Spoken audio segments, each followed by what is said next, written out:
গোটা দুনিয়াটাই পরীক্ষা। আল্লাহ যারে পছন্দ করে বেশি তার পরীক্ষাও। আসাদুন নাসি বালাআন আল আম্বিয়া, এই পৃথিবীতে আল্লাহ সবচেয়ে বেশি বালা মুসিবত দিয়ে পরীক্ষা করেছেন নবীদের, কারণ নবীরা আল্লাহর কাছে কম প্রিয় না বেশি প্রিয়। যেহেতু প্রিয় বেশি পরীক্ষাও, এজন্য মুমিনের উপর যদি পরীক্ষা আসে, মুমিনের উপর যদি অত্যাচার আসে, মুমিনের উপর যদি ধৈর্যের পরীক্ষা আসে, জেল জরিমানা আসে, মুমিন ওইটারে ভয় পায় না। মুমিন ভয় পায় একজনকে, চিল্লায় বলেন তিনি কে? কারণ আল্লাহর ঘোষণা ওয়ালা তাহিনু ওয়ালা তাহজানু, ঘোষণাটা কার? ভয় নাই, তোদের চিন্তা নাই। আনতুমুল আ'লাউনা ইন কুনতুম মুমিনিন, তোমরাই বিজয়ী হবা যদি মুমিন হও, যদি মুমিন হও। এজন্য ধৈর্যের পরীক্ষা দিতে হবে, আল্লাহর উপর তাওয়াক্কুল করতে হবে, অত্যাচার আর জুলুম আল্লাহর নামে সহ্য করে যেতে হবে। চিল্লায় বলেন ঠিক কি না? কারণ মুসলিমের সাথে আল্লাহ থাকে। মুসলিমের বদদুয়াকে বিশ্বনবী ভয় করতে বলেছেন, কারণ মুসলিমের বদদুয়ার মাঝে আর আল্লাহর মাঝে পর্দা থাকে। যারা দুনিয়ার বুকে জুলুম করে তাদেরকে ক্ষমতার মসনদ থেকে নামিয়ে দেয় কে? আর যারা মজলুম হয়, যাদের রক্ত দিয়ে জমিন ভেজে, তাদেরকে জমিনের ক্ষমতা দিয়ে দেয় কে? আর যারা রক্ত ঝরায়, ইতিহাস বলে তারা শেষ পর্যন্ত প্রাণ আর জান নিয়ে পালাবার জায়গাটা পায় না। চিল্লায় বলেন ঠিক কি না? এজন্য মুমিন খুব ভালো করে জানে, রাত্রি যত গভীর হয়, সুবহে সাদিকের সময় কাছে আসতে থাকে। গর্ভবতী নারীর পেটের জ্বালা যন্ত্রণা, ব্যথার পেইন যত বাড়ে, নতুন মেহমান আগমনের সময় কাছে আসতে থাকে। তেমনি ইসলামের পক্ষের শক্তির উপর যদি অত্যাচার, অনাচার, স্টিম রোলার বেড়ে যায়, এটা প্রমাণ করে ইসলামের বিজয়ের সময় কাছে আসতে শুরু করেছে। চিল্লায় বলো ঠিক কি না? এজন্য রাব্বুল আলামিন ডেকে বলেন, গোলাম লিয়াবলুয়াকুম আইয়ুকুম আহসানু আমালা, কে ভালো আমল করো, কে খারাপ আমল করো, এজন্য আমি জীবন মরণ তৈরি করেছি। চিল্লায় কোন ঠিক কি না? এরপর আল্লাহ বললেন, ওয়ালাকাদ যায়্যানাস সামাআদ দুনিয়া বিমাসাবিহা ওয়া জাআলনাহা রুজুমান লিশ-শায়াতিন। সুবহানাল্লাহ বলেন। ওয়ালাকাদ যায়্যানাস সামাআদ দুনিয়া। মাইকম্যান কোথায়? সাউন্ডটা বাড়াও। এত দুর্বল কেন তোমার সাউন্ড? মনে হচ্ছে আমি মাইক ছাড়া কথা বলছি।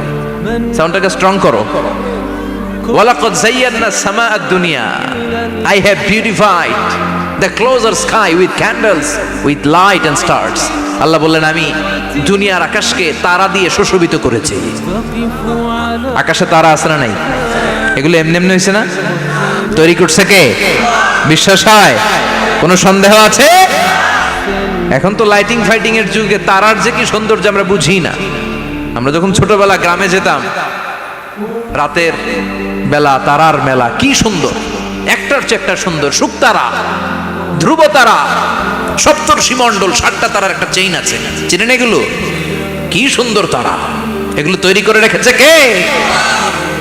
প্রথম আকাশের মহাশূন্যকে আল্লাহ এই তারকা দিয়ে বিউটিফাই করেছেন। ইটস এ ক্যান্ডেল, আল্লাহ সাজিয়ে রেখেছেন। আমরা খালি চোখে যেটা দেখি, এটা কিন্তু আকাশ না, এটা প্রথম আকাশ নয়। প্রথম আকাশ যে কত দূরে আমেরিকার নাসার বিজ্ঞানীরাও জানে না। খালি চোখে আমরা যা দেখি, এটা প্রথম আকাশের মহাশূন্য। এর অনেক অনেক অনেক উপরে প্রথম আকাশ। এরপরে দ্বিতীয় আকাশের মহাশূন্যের স্তর শুরু, এরপরে দ্বিতীয় আকাশ, তারপরে তৃতীয় আকাশের মহাশূন্যের স্তর শুরু, তারপরে তৃতীয় আকাশ। একটার চেয়ে আরেকটা বড়। প্রথম আকাশের চেয়ে দ্বিতীয় আকাশ কত বড় বলি?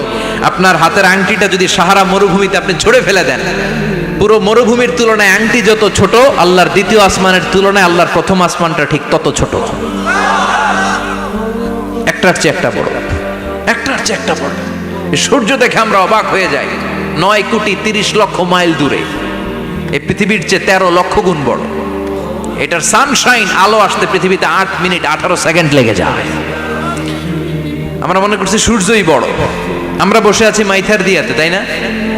এই জায়গাটার নাম কি? মাইথার দিয়া। কি খালি এতটুকু প্যান্ডেলের সমান? কত বড় মাইথার দিয়া! এই পুরো মাইথার দিয়া কোন থানায় পড়ছে? দাউদকান্দি। দাউদকান্দি হচ্ছে কুমিল্লার 16টা থানার একটা, ঠিক কিনা? 16 থানা মিলে কুমিল্লার একটা জেলা। এরকম কয়টা জেলা আছে? 64 জেলা। এই 64 জেলা মিলে আমাদের সুজলা সুফলা শস্য শ্যামলা ডিজিটাল বাংলাদেশ। কথা কন। আর বাংলাদেশ হচ্ছে পৃথিবীর সবচাইতে বড় দেশ। হ্যাঁ, 64 জেলা, এরপরে ছোট। যাদের অ্যাটলাস ম্যাপ নিয়ে যাদের ধারণা আছে তারা দেখবেন বাংলাদেশ এই শব্দটা লেখার জায়গাও আমরা পাই না। মানচিত্রে বাংলাদেশ শব্দটা লেখার জায়গা পায় না। বিআরএ উঠে যায় ইন্ডিয়ার উপর, আর ডিএসএচ উঠে যায় আবার ইন্ডিয়ার উপর। মাঝখানের দুইটা অক্ষর বাংলাদেশের উপরে পড়ে। চিল্লায় বলেন ঠিক কিনা? কত ছোট দেশ, পাশের ইন্ডিয়া 20-25 গুণ বড়। ইউরোপ আমেরিকার অনেক দেশ আছে, আমেরিকায় বাংলাদেশের চেয়ে শতগুণ বড়, কানাডা কয়েকশো গুণ বড়, রাশিয়া কয়েকশো গুণ বড়। এরকম প্রায় 200 দেশ নিয়ে পৃথিবীর স্থলভাগ, আর 70% হচ্ছে শুধু পানি। এই সব মিলে আমাদের এই পৃথিবী। আর এত বড় পৃথিবীর চেয়েও নাকি সূর্য 13 লক্ষ গুণ বড়। তার মানে সূর্যই বড় না, সূর্যের চেয়ে অনেক বড় তারা আছে। সূর্যের পরে পৃথিবীর সবচেয়ে কাছের যে তারা বা স্টার, ওটার নাম হচ্ছে প্রক্সিমা সেন্ট্রাই। নাম কি? প্রক্সিমা সেন্ট্রাই। এরপরে আলফা সেন্ট্রাই এ, আলফা সেন্ট্রাই বি, ইটা ক্যারিনা, বেটেলজিউস, এরকম একটার পর একটা তারা। যেই সূর্য পৃথিবীর চেয়ে 13 লক্ষ গুণ বড়, বেটেলজিউস নামে একটা তারা আছে, ওটা সূর্যের চেয়ে 33 কোটি গুণ বড়। তার মানে কি বেটেলজিউসই সবচেয়ে বড় না? ছোট্ট একটা তারা। এই বেটেলজিউসরে খেয়ে ফেলাইতে পারে এরকম 1000 কোটি গুণ বড় সাইজের তারা আছে না নাই? এরকম কয়েক বিলিয়ন তারা নিয়ে আমাদের গ্যালাক্সি গঠিত। আমাদের গ্যালাক্সি, এটার নাম মিল্কি ওয়ে। এটার নাম কি? আমাদের গ্যালাক্সি। এই গ্যালাক্সিতে আমাদের অবস্থান। এরকম কত হাজার কোটি গ্যালাক্সি আছে আমেরিকার নাসার বিজ্ঞানীরাও জানে না। আমাদের গ্যালাক্সির সবচেয়ে কাছের যে গ্যালাক্সি, ওই গ্যালাক্সিটার নাম হচ্ছে অ্যান্ড্রোমেডা। কি নাম? অ্যান্ড্রোমেডা। আমাদের গ্যালাক্সি থেকে কেউ যদি কাছের গ্যালাক্সি অ্যান্ড্রোমেডাতে যেতে চায়, তার 2.5 মিলিয়ন লাইট ইয়ার্স সময় লেগে যাবে। কথাটা কঠিন হয়ে গেছে, আমি ভেঙে বলি, তারপরে সুবহানাল্লাহ কই। আমাদের গ্যালাক্সির নাম মিল্কি ওয়ে। মিল্কি ওয়ে থেকে যদি কেউ অ্যান্ড্রোমেডাতে যেতে যায়, কত সময় লাগবে? 2.5 million light year. Light year মানে আলোকবর্ষ। আলোর গতিতে যদি ছোটা যায়, 2.5 মিলিয়ন মানে হচ্ছে প্রায় 25 লক্ষ। তাহলে পৃথিবীতে সবচেয়ে দ্রুতগামী যে বিষয়টা আবিষ্কৃত হয়েছে সেটা হচ্ছে আলো। এই যে লাইট মারলে যে ছোটে, এই লাইট প্রতি সেকেন্ডে 1,86,000 মাইল বেগে ছুটতে পারে। 1 মিনিটে না, 1 ঘন্টা না, 1 মিনিটে না, 1 সেকেন্ডে আলো চলে যায় কয় mile? 1,86,000। Could you imagine that? আপনি কল্পনা করতে পারেন? হয়তো মাথা নাড়াইতেছেন। এটা কি কল্পনা করা যাবে? আমার তো তার ছিঁড়ে যাচ্ছে। 1 সেকেন্ডে নাকি আলো ছুটে 1,86,000 মাইল বেগে। 1 সেকেন্ড শব্দ কইতে তো 2 সেকেন্ড লাগে। কথা কোন? এর মধ্যে আলো চলে গেছে 1,86,000 মাইল। তো কোন রকেট যদি আপনি পান, যে রকেট দিয়ে সেকেন্ডে 1,86,000 মাইল বেগে রকেটটা ছুটবে প্রতি সেকেন্ডে, খেয়াল করেন, ঘন্টায় না, মিনিটে না, কিসে? সেকেন্ডে। যে রকেটটা সেকেন্ডে 1,86,000 মাইল বেগে ছুটবে, ওই রকেটটা দিয়ে আমাদের গ্যালাক্সি থেকে আমাদের পাশের গ্যালাক্সি অ্যান্ড্রোমেডাতে পৌঁছতে আপনার 25 লক্ষ বছর লেগে যাবে। সুবহানাল্লাহ বাড়িতে গিয়ে বললেন। এরকম বিশাল বিশাল তারা দিয়ে আমাদের আকাশটারে বিউটিফাই করেছে কে? এজন্য আল্লাহ বললেন, ওয়ালাকাদ যায়্যানাস সামাআদ দুনিয়া বিমাসাবিহা ওয়া জাআলনাহা রুজুমান লিশ-শায়াতিন। আমি এই দুনিয়ার আকাশটারে সুন্দর সুন্দর তারকারাজি লাইটের মতো সেটিং করে সুশোভিত করেছি। আবার এই তারকা দিয়ে আমি শয়তানদেরকে প্রহারও করেছি। সুবহানাল্লাহ। শয়তানদেরকে আল্লাহ তারা মেরে আঘাত করে। সুবহানাল্লাহ বলেন। এরপরে এই সূরার প্রথম রুকুর শেষে আল্লাহ বললেন, ওয়াসিররু কাওলাকুম আও ইজহারু বিহি ইন্নাহু আলিমুম বিযাতিস সুদূর আলা ইয়ালামু মান খালাকা ওয়া হুয়াল লাতীফুল খাবীর। আল্লাহ বললেন, ওয়াসিররু কাওলাকুম, তোমরা যদি গোপনে কথা বলো, আও ইজহারু বিহি, কিংবা স্পষ্ট করে বলো, সব শুনে কে? আপনি যেমনি বলেন শুনবে কে? বলেনই নাই, শুধু মনে মনে ভাবছেন, শুনবে কে? সুবহানাল্লাহ কইবেন না? সাত আকাশের উপরে, আরশের উপরে তার অবস্থান, সাত জমিনের নিচে কোনো গোপনতম প্রকোষ্ঠে, কোনো ছোট্ট বাক্সের ভেতরে যদি কোনো পিপিলিকা নীরবে হেঁটে যায়, আল্লাহ বলে আমি ওই পিঁপড়ার হেঁটে চলার পায়ের আওয়াজটাও শুনতে পাই। এজন্য কেউ যেটা শোনে না, শুনে কে? এরপর আল্লাহ বললেন, হুয়াল্লাযী জাআলা লাকুমুল আরদা যালুলান ফামশু ফি মানাকিবিহা ওয়া কুলু মির রিজকি ওয়া ইলাইহিন নুশুর। সুবহানাল্লাহ বলেন। আল্লাহ ডেকে বললেন, গোলাম তোমাদের জন্য জমিনটারে আমি বিছানা বানিয়েছি। আল্লাযী জাআলা লাকুমুল আরদা ফিরাশা, জমিনটারে বিছানা বানিয়েছে কে? এই বিছানার মতো সমতল জমিন দিয়ে তোমরা হেঁটে বেড়াও, চলে বেড়াও, হেলে দুলে পড়ার সুযোগ নাই, ঠিক কিনা? এই যে মাইথার দিয়ে আর আজকের যে ময়দান, এটা যদি বিছানার মতো সমান না হয়তো বসতে পারতেন? কথা কন। এই ময়দানের প্যান্ডেলের এদিক দিয়ে উঁচা, এদিক দিয়ে গর্ত, এদিক দিয়ে নিচা, এদিক দিয়ে খাড়া, কেমন হইতো? কথা কন। কেউ আমারে দেখতো, কেউ দেখতো না, কেউ দাঁড়াইয়া, কেউ বৈশা, আছে না নাই? কিন্তু জমিনটারে সমতল বানালো কে? আপনি যদি বিমান থেকে যদি আপনি দেখেন, বিমানের গ্লাস দিয়ে, জানলা দিয়ে যদি আপনি নিচের দিকে তাকান, আপনি দেখবেন মনে হবে পুরো জমিনটাকে আল্লাহ সবুজ কার্পেট দিয়ে কার্পেটিং করে রেখেছে। এই সৌন্দর্য দিয়েছে কে? আবার রব্বুল আলামিন বলেন, জমিনটারে সমান দেখে, কার্পেটিং দেখে মনে করো না তোমরা বেঁচে গিয়েছো।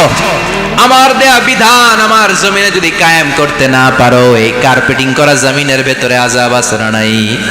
এই পুরো জমিনের ভেতরে আছে আগুন আর আগুন। আগ্নেয়গিরির অগ্নুৎপাত জ্বালামুখে বিস্ফোরণ করে দিয়ে গোটা বিশ্বটারে মুহূর্তে মেসাকার করে দিতে পারে কে? এজন্য আল্লাহ ডেকে বললেন, গোলাম আমিনতুম মান ফিস সামাই আন ইয়াখসিফা বিকুমুল আরদা ফাইযা হিয়া তামুর, তোমরা কি ভেবেছো নাকি বেঁচে যাবা? আমি চাইলেই পুরো জমিনটারে কাঁপিয়ে দিতে পারি। আইয়াখসিফা বিকুমুল আরদ, খাসাফ মানে ল্যান্ডস্লাইড। খাসাফ মানে কি? ল্যান্ডস্লাইড, ভূমিধস, ভূকম্পন, আর্থকোয়েক, আছে না নাই? বাংলাদেশে তো ভূমিকম্প হয় না, না? টের পাইছেন? মাঝে মাঝে মাঝরাতে হয় না? 3টার দিকে নিজেই দৌড় দিব না বাচ্চারা লইয়া দৌড় দিব, লুঙ্গি পইরা দৌড় দিব না লুঙ্গি ছাড়া দৌড়াবো, কথা কম। এই ভূমিকম্প আছে না নাই? আল্লাহ বলে, মনে করো না জমিনটা সমতল, কার্পেটিং করে দিয়েছি, এই কার্পেটিং এর ভিতরেও আগুনের দলা আছে না নাই? আবার আল্লাহ বললেন, আমিনতুম মান ফিস সামাই আন ইউরসিলা আলাইকুম হাসিবা, নিচে যেমনি কার্পেটিং করা জমিনের ভেতরে অগ্নুৎপাত রেখে দিয়েছি, মাথার উপর থেকে আযাব দেওয়ার সুযোগ আছে না নাই? চাইলে আল্লাহ অগ্নি বৃষ্টি দিতে পারে, আগুন বৃষ্টি দিতে পারে, ঠান্ডার বজ্রপাত দিতে পারে। আপনারা লূত আলাইহিস সালামের কওমের নাম শুনেছেন? তারা হোমোসেক্সুয়ালিটি, সমকামিতা করত, ফলে আল্লাহ তাআলা বিশাল এক চিৎকার মেরে সাইয়েদনা জিবরাইলের মাধ্যমে পুরো জমিনটারে শেষ করে দিলেন।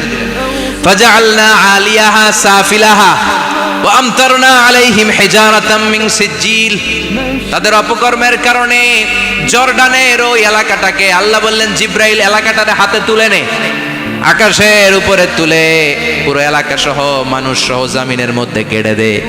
জমিনের নিচের মাটি উপরে নিয়ে গেল কে? উপরের মাটি নিচে নিয়ে গেল কে? পুরো জায়গাটা এখন ডেড সি হয়ে গেছে। কি সি? ডেড সি নাম শোনেন নাই বোধহয়? আজকে শুনে রাখেন, এটারে বলে মৃত সাগর। এটা গজবের জায়গা, ওখানে মানুষও ডুবে না। লবণের ডেনসিটি, সল্টের ডেনসিটি এত হাই, এই পানির মধ্যে এত গজব, এর মধ্যে কোনো মাছ জন্মায় না, চিংড়ি জন্মায় না, কাঁকড়া জন্মায় না, ব্যাং হয় না, শ্যাওলা হয় না, কিচ্ছু বাঁচে না। এটা গজবের জায়গা, চিল্লায় বলেন ঠিক কিনা?